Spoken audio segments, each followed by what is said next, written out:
Bismillahirrahmanirrahim. Assalamualaikum warahmatullahi wabarakatuh. Perkenalkan, nama saya Dewi Sri Mulyani Supriyadi dengan NIM 1825040016. Di sini saya akan mempresentasikan bagaimana mengerjakan soal dari lembar kerja simulasi teknik kendali digital. Di sini yang akan dikerjakan dan diikuti langkah-langkahnya yaitu proses orde 2 tanpa delay dan proses orde 2 dengan delay. Dan adapun terdapat dua tugas yang akan dijawab. Baik, sebelum kita masuk untuk mengerjakan latihan yang ada pada worksheet, adapun yang perlu diketahui, PID atau Proportional Integral Derivative Controller merupakan controller untuk menentukan presisi suatu sistem instrumentasi dengan karakteristik adanya umpan balik pada sistem tersebut. Pengontrol PID adalah pengontrol konvensional yang banyak dipakai dalam dunia industri. Adapun fungsi PID dengan menambahkan P-controller untuk memperbaiki rise time, untuk penambahan D-controller untuk memperbaiki overshoot, dan tambahan I-controller untuk menghilangkan steady state error. Adapun istilah-istilah yang akan muncul nanti yaitu time constant atau T adalah ukuran waktu yang diukur melalui respon fungsi selubung, yaitu mulai T sama dengan 0 sampai dengan respon mencapai 63,2% dari respon steady state T sama dengan 1/xn. Di sini nanti dalam menentukan time constant kita berpacu pada 63,2% atau 0,63. Nanti saat praktiknya dapat dilihat langsung. Kemudian overshoot, nilai relatif yang menyatakan perbandingan harga maksimum respon yang melampaui harga steady state dibanding dengan nilai steady state. Dapat dilihat pada gambar pada puncak sinyal ini, dari garis ini ke puncaknya itu merupakan overshoot. Kemudian kesalahan kondisi mapan atau steady state error didefinisikan sebagai perbedaan antara nilai yang diinginkan dan nilai aktual dari keluaran sistem. Dapat dilihat pada gambar contoh steady state error, di mana yang mendekati pada garis 1 atau nilai selisih antara nilai input dan keluarannya. Langsung saja kita mengerjakan latihannya. Yang pertama itu proses orde 2 tanpa delay. Di sini langkah pertama yaitu susunlah sistem seperti gambar di bawah ini pada editor Simulink. Di sini kita akan membuat rangkaian ini pada editor Simulink, yaitu kita buka MATLAB. Kemudian kita klik Simulink, File, New, klik Model. Kemudian akan muncul lembar kerja seperti ini. Untuk lebih mudahnya kita atur posisinya terlebih dahulu. Baik, seperti ini. Kemudian langsung saja di sini kita cari komponen yang akan digunakan. Kita langsung saja drag pada lembar kerja.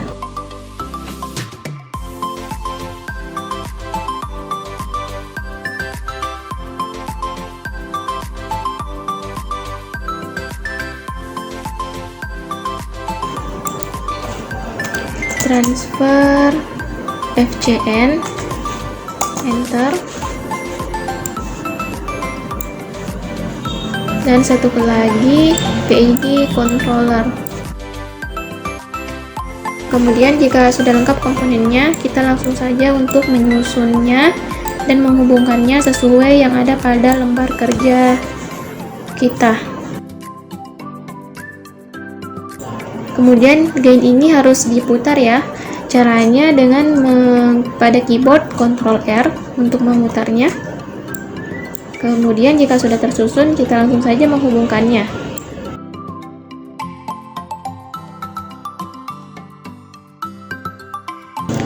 Kemudian jika sudah terhubung, kita sesuaikan dengan rangkaian. Di sini kita menggunakan, kita ganti plusnya menjadi min. Oke. Kemudian transfer FCN kita sesuaikan juga. Di sini kita isi 1, 10, dan 20. Oke. Nah, jika sudah sesuai dengan rangkaiannya, kita lanjut pada langkah kedua. Atur step agar final value sebesar 1 dan step time sebesar 0. Kita klik 2 kali pada step, kemudian time step kita ganti 0, dan final value kita isikan 1, kemudian klik OK. Langkah selanjutnya, atur parameter PID controller, P sama dengan 1, I sama dengan 0, D sama dengan 0. Klik 2 kali pada PID, kemudian sesuaikan yang ada pada langkah kerja, kemudian OK. Kemudian langkah selanjutnya, jalankan sistem, amati dan gambarlah tampilan scope.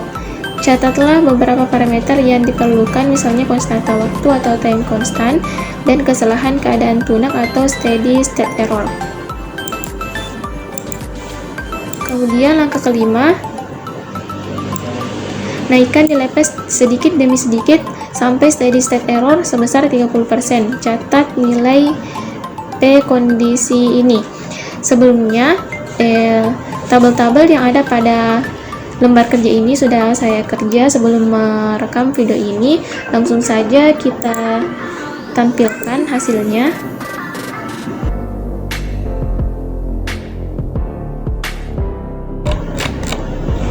Nah, ini dia untuk nilai P-nya sudah saya kerja tadi dan menemukan hasil seperti ini. Untuk pembuktiannya, ayo kita simak sama-sama. Di sini nilai 1, cara untuk menampilkan sinyalnya yaitu klik dulu tanda play atau start simulation, kemudian klik 2 kali pada scope. Nah, akan tampil sinyal seperti ini.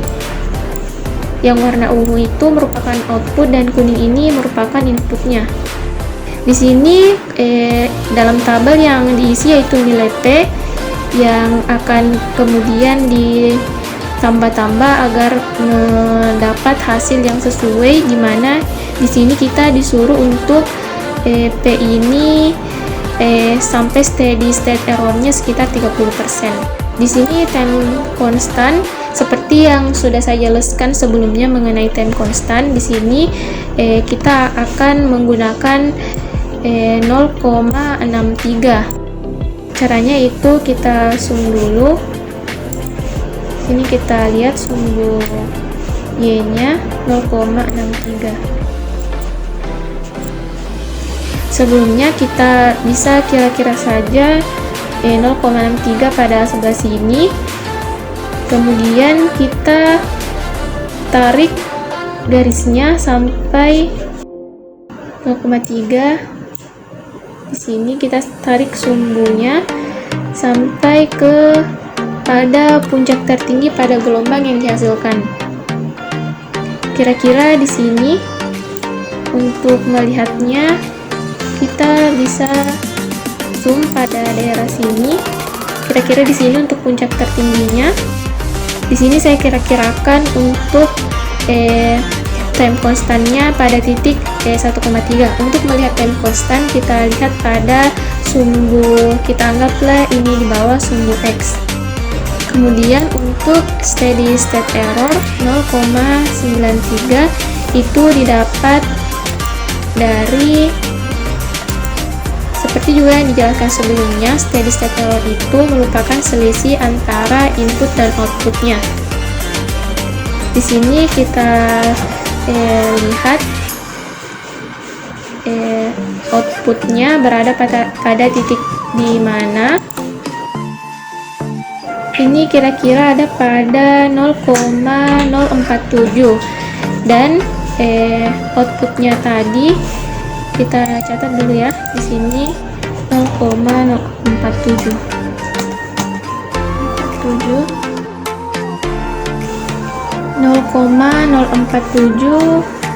atau kita langsung saja bulatkan 0,05. Kemudian di sini nilai inputnya adalah 1, jadi 1 dikurang 0,05 hasilnya 0,95. Jadi di sini yang kita tulis langsung saja hasil dari pengurangan atau selisihnya, yaitu 0,95. Kemudian nilai P ini selanjutnya terus ditambahkan sehingga memperoleh steady state error sekitar 30%. 30% itu yaitu selisih dari 0 ke 1, yaitu 30% 0,7. Jadi kita perkirakan jarak dari sinyal keluarannya itu ada pada titik 0,7. Di sini sudah saya dapatkan dari hasil percobaan yang saya lakukan sebelum merekam video ini, ada pada P dengan jumlah 47. Langsung saja kita coba lihat sama-sama. Berikut sinyal dari P dengan inputnya tadi 47, time constant 0,3. Kita lihat terlebih dahulu.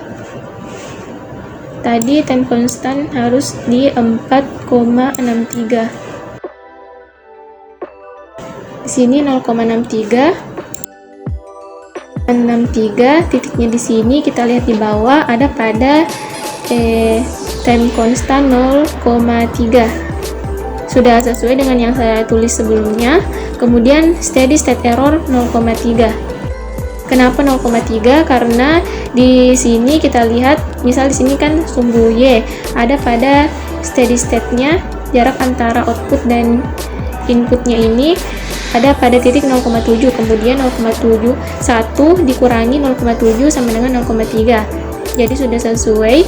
Kemudian di sini keterangannya steady state error sudah pada 30%. Dan kemudian pada nilai 47 ini steady state error-nya sudah mencapai 30%.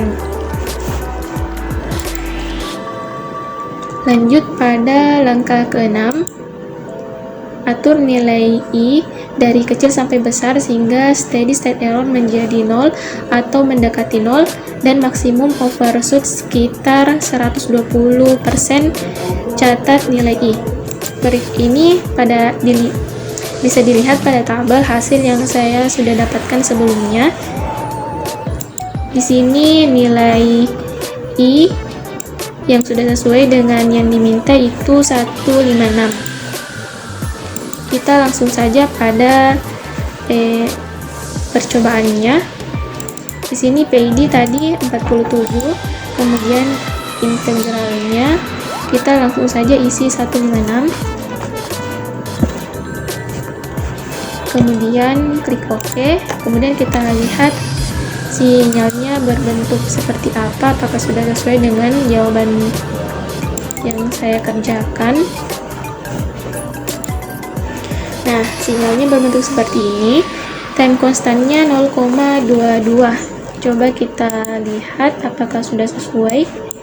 Kita lihat di sini 0,63. Ini 0,63. Kemudian pada time constant 0,22. Kita antara 0,22 dan 0,225, cuman kita bisa bulatkan menjadi 0,22. Jadi time constantnya 0,22 dan steady state error yaitu 0 karena bisa kita lihat selisih antara input dan outputnya ada pada satu garis lurus. Jadi bisa kita tulis steady state errornya 0. Adapun yang diminta tadi maksimum overshootnya sekitar 120%, dan kita bisa lihat coba kita zoom. Ini ada pada titik 1,2. Jadi sudah sesuai overshootnya itu 120%, tidak melebihi dari ketentuan maksimumnya yaitu 120, tapi pas pada 120%. Kemudian lanjut ke nilai D-nya. Di sini sudah saya bisa dilihat juga yang saya warnai ini adalah hasil yang saya dapat yaitu nilai D diisi dengan 1. Langsung saja kita coba. Di sini nilai D derivatif kita berikan angka 1. Oke. Di sini bunyi langkah ke-7 yaitu atur nilai D dari kecil sampai besar untuk memperkecil maksimum overshoot, sementara steady state error masih tetap kecil. Di sini untuk memperkecil maksimum overshoot, jadi untuk memperkecil gelombang yang naik tadi. Kita langsung saja play dan lihat bentuk gelombangnya. Jadi seperti ini. Tadi kan ini overshootnya ada pada titik 120 atau 120%. Kemudian jika D-nya tadi diisikan 1, ada penurunan dari nilai maksimum overshootnya yaitu 116. Dan ini merupakan sudah yang terkecil dari percobaan yang saya lakukan sebelumnya. Bisa kita langsung buktikan time konstannya 0,23.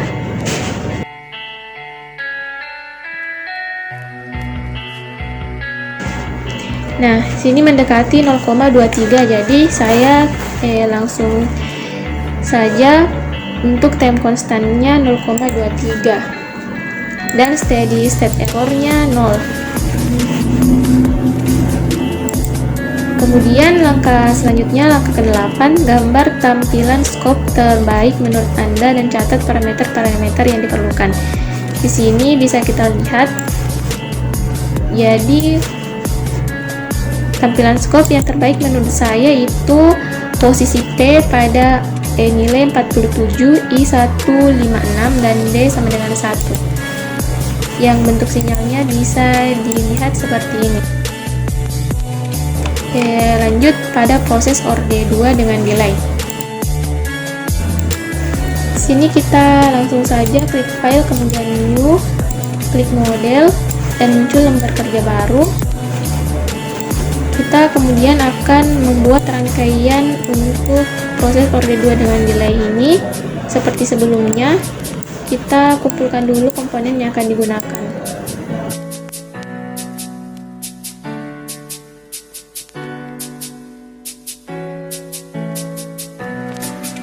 Jika sudah semua, kita langsung saja untuk merangkainya.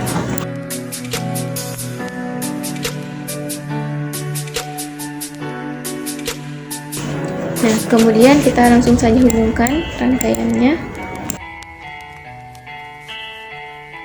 Jika sudah, kita sesuaikan dengan rangkaiannya. Di sini kita ubah dengan minus.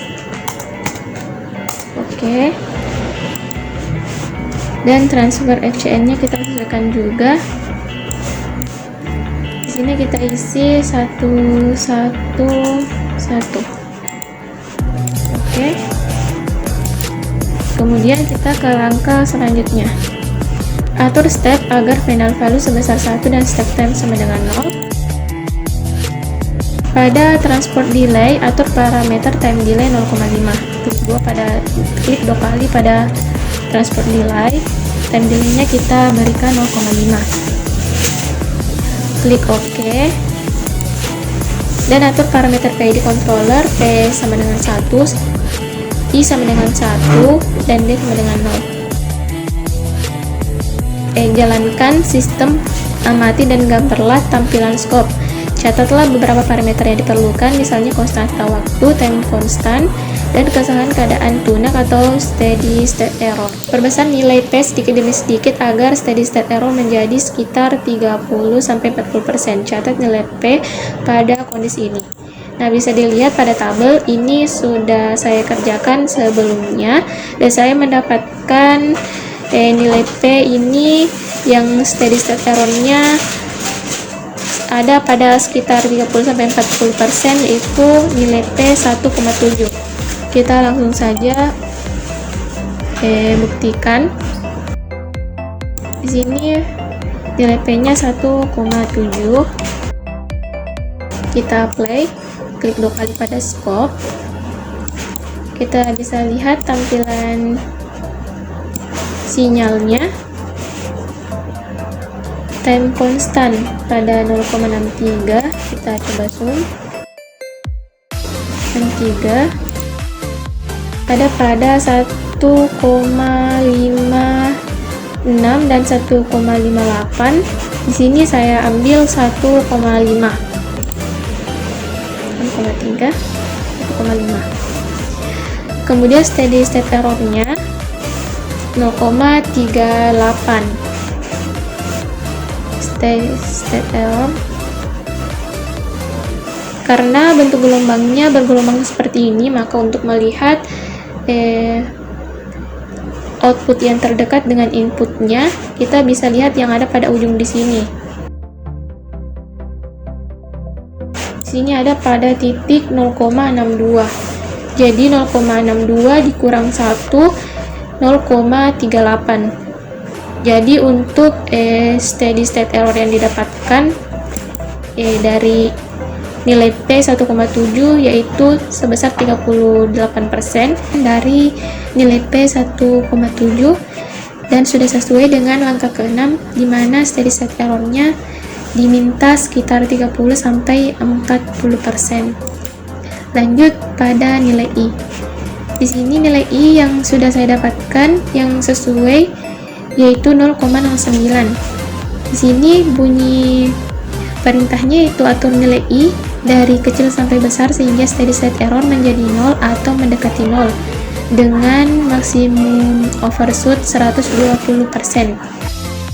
Langsung saja kita lihat dengan kita klik 2 kali dulu PID, dan pada integralnya kita masukkan angka 0,09. Klik OK, kemudian play dan klik 2 kali pada scope. Nah, ini dia sinyalnya. Kemudian kita lihat time constant di sini yang saya isi 1,5. Kita coba lihat. Ada pada 1,5, sudah sesuai. Kemudian steady state error 0,31. Di sini kita lihat pada sinyalnya yang ada di ujung sini. Kita coba perbesar. 699 dikurang 1 sama dengan 0,31, sudah sesuai. Dan di sini kita dapatkan juga nilai overshootnya 120.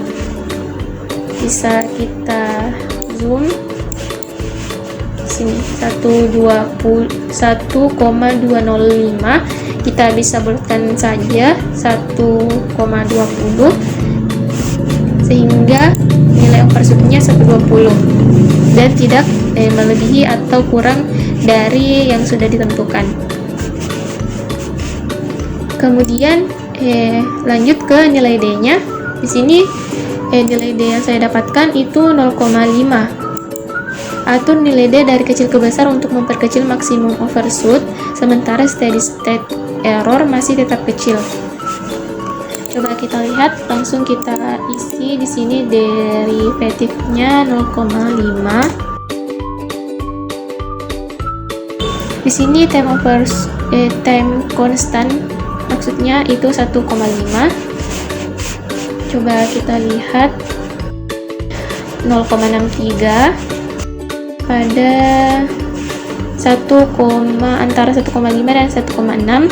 Di sini saya ambil untuk 1,5 time constantnya. Kemudian steady state error 0,21.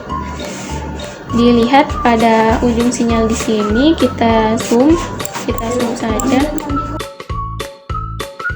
Garisnya ada pada titik 0,79. Di sini 0,79 dikurangi 1 sama dengan 0,21.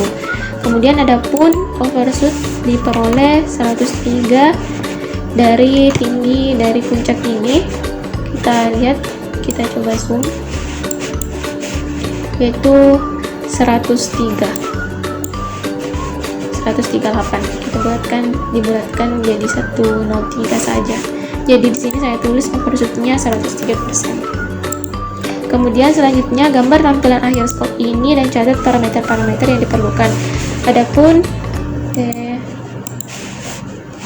hasil yang sudah didapatkan dengan parameter D sama dengan 1,7, I sama dengan 0,09, dan D sama dengan 0,5. Adapun bentuk sinyalnya dapat dilihat seperti ini. Baik, itulah sedikit presentasi dari hasil yang sudah saya kerjakan mengenai lab sheet dari kendali proses yang membahas mengenai PID. Yang selanjutnya untuk kemudian adapun tugasnya nomor 1 itu pada transport delay, ubah time delay menjadi 1, ulangi angka 4 sampai 9, berapakah nilai T, I, dan D yang Anda peroleh. Kemudian nomor 2 masih dengan time delay, ubahlah faktor redaman agar plan yaitu block transfer FCN menjadi sistem order 2 sangat teredam atau overdome. Ulangi langkah 3 sampai 8, berapakah nilai T, I, dan D yang Anda peroleh. Di sini saya juga sudah mengerjakannya. Berikut jawaban dari saya, di mana soal nomor pertama, soal nomor 1, nilai P di sini 1, nilai kemudian nilai I 0,1 dan nilai D 0,1.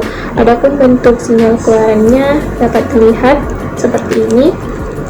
Kemudian pada soal nomor 2, nilai P 3, nilai I 0,7, dan nilai D 10. Adapun bentuk sinyalnya seperti ini. Baik, saya kira itu yang bisa saya presentasikan mengenai menjawab lab sheet teknik kendali digital. Lebih dan kurangnya mohon dimaafkan. Wassalamualaikum warahmatullahi wabarakatuh. Menjawab tugas yang ada pada lab sheet ini.